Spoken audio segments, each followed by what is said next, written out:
মা আমেনা ডাক দিয়ে বলে, দুনিয়ার নারীরা, তোমার গর্ভের সন্তান ডেলিভারির দিন হইলে হায়রে কত যে যন্ত্রণা, কত যে ব্যথা, গর্ভধারণী মা ছাড়া কেউ বুঝবে না। কথা কোন ঠিক না বেটি? যিনি নিঃসন্তানী, যিনি নিঃসন্তানের মা, ইনি কোনোদিনও বিশেষ করে বুঝবে না সন্তান হওয়া যে কি কষ্ট।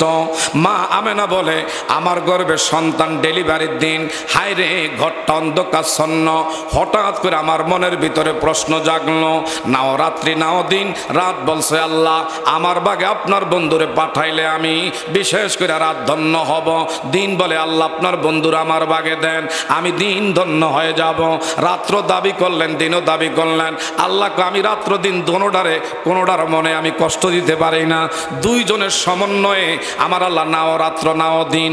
শোবে সাদিকের সময় হঠাৎ করে গড্ডা অন্ধকারচ্ছন্ন। মা আমেনা একটু ঘুমায়া রইলেন। এমনি হঠাৎ করে মা আমেনা দেখতে পায় গড্ডার আমার ভাইরা উপর দিয়া সাত পেটে একটা নূরের ঝলক মারছে। কোথায়? শাম দেশ, 1000 মাইল দূরে শাম দেশ। ওই শাম দেশের আগেরকার রাজা বাদশাহ তাদের যে প্রাসাদগুলো, মা আমেনা বলে আমি দেখতে পেলাম আমার যেই পেট থেকে একটা নূরের ঝলক মারল, এইখান থেকে 1000 মাইল দূরে ও দেশের রাজা বাদশাহদের ভবনগুলো আমি দেখতে পাই। যারা বলে নবী আমাদের মতন, আমার নবী, বাবারা বন্ধুরা, যারা মাটি কয়, এ বাবারা বন্ধুরা, আসলে তারা সত্যিকার অর্থে আবু জাহেলের উত্তরসূরি, আবু জাহেলের প্রেতাত্মা। কোন ইমানদার ব্যক্তি আমার নবীরে আমাদের মতন বলতে পারে না। কথা ধরে বলেন ঠিক না বেঠে? মা আমেনা বলেন, আমার নবীর ডান সাইড দিয়া যখন নূরের এইভাবে ঝলক মারল, একটা ফোকাস মারল, আমি শাম দেশ দেখতে পাই। তাইলে এটা কি নূর? এটা কি? এইটাই হলো আমার নবী নূর। সুবহানাল্লাহ। কদ জাআকুম মিনাল্লাহি নূর। আল্লাহ বলে এই মাত্র আমার পক্ষ থেকে তোমাদের নিকট, আল্লাহু আকবার কন, আমি আল্লাহ থেকে তোমাদের নিকট প্রেরণ করলাম নূর। আর বর্তমান 1500 বছর পর এক মৌলবী বের হয়েছে, এরা কো আমার নবী বলে মাটি। বলেন তো বাবারা বন্ধুরা, যারা মাটি বলে আসলে কি তার ঈমান আছে না গেছে? আরো যখন ঈমান আছে না গেছে? আমার ভাইরা গভীর মনোযোগ।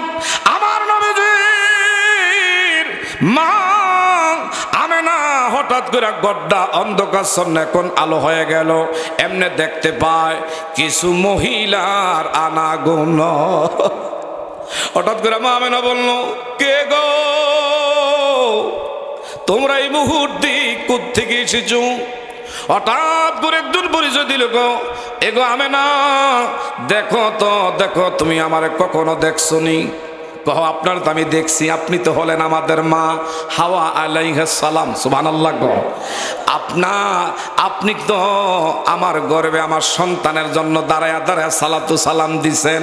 আজকে আবার কেন আমার ঘরের মধ্যে আপনি আসছেন? আমি এসেছি আল্লাহর বন্ধু কিছুক্ষণের মধ্যে তাশরিফ আনতেছে।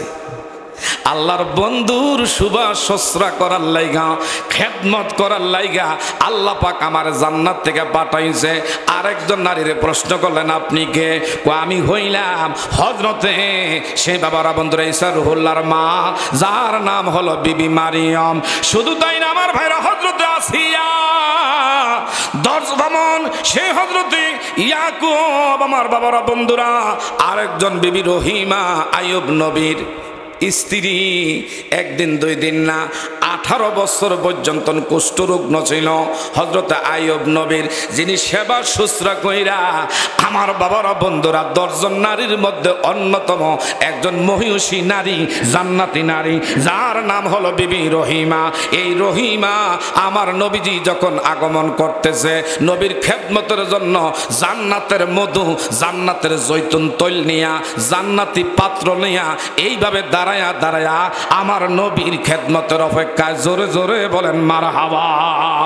আর একটু জোরে করে আল্লাহু আকবার। আমার নবীজি দুনিয়াতে যখন বাবারা বন্ধুরা আসছে, আসার সঙ্গে সঙ্গে নবীজি আল্লাহর কদমে সেজদায় পড়ে। হঠাৎ করে নবীজির একজন ফুফু আম্মা, যার নাম সুফিয়া, উনি কাছে গেছেন, গিয়া কো, হায় রে, আমার ভাই নাই, এতিম বাতিজা দুনিয়া আসছে, কোনো বোধ নাই, আওয়াজ নাই, অসুস্থ নাকি? কিন্তু কাছে গিয়া দেখে ঠোঁট জিহ্বাটা নাড়াচড়া করে। আর একটা জোরে কর। শুধু তাই না, কোফালদা সেজদারত অবস্থায় জমিনের মধ্যে হাঁটু গিরে আমার নবীজি সেজদায় পড়ে, রব্বি হাবিলি উম্মতি বলে কান্দে। আল্লাহু আকবার। হঠাৎ করে আমার নবীজি সেজদায় পড়ে উম্মতি উম্মতি বলে কান্দে।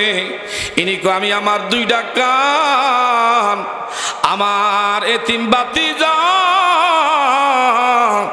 জিনার নাম আসমানে আহম্মদ, জমিনে হবে মোহাম্মদ, এই বাতিজার মুখ আর ঠোঁট দেখলাম নাড়াচড়া করে, শুধু উম্মতি উম্মতি বলে কান্দে। আমার নবীজি দুনিয়াতে আসছে এইভাবে জান্নাতি পোশাক পরিহিত অবস্থায়, সুরমা চোখে দেওয়া, খতনারত অবস্থায়, আর তুমি আমি এসেছি উলঙ্গ অবস্থায়। আমার আপনার কোনো পোশাক ছিল না। কথা কোন ঠিক না ব্যাটি? এই নবীজি আমার ভাইরা এই মাসে আগমন করেছে। নবীজির কলিজার টুকরা একজন সাহাবী হযরত আবু বকর সিদ্দিক, যিনি আমার ভাইরা হিজরতের সাথী, জান্নাতের সাথী। সুবহানাল্লাহ। আমার নবীজি ওফাতের আগে বলছে, আমার আবু বকর ওফাত বরণ করলে আমি নবীজির ডান সাইডটা আমি খালি কইরা রাখছি, আমি আমার আবু বকর নিয়া হাসর ময়দান থেকে, রওজা থেকে আবার উঠবো। বলেন সুবহানাল্লাহ। সেই আবু বকর সিদ্দিক রাদিয়াল্লাহু তাআলা আনহু বলছেন, এই নবীর ঈদে মিলাদুন নবী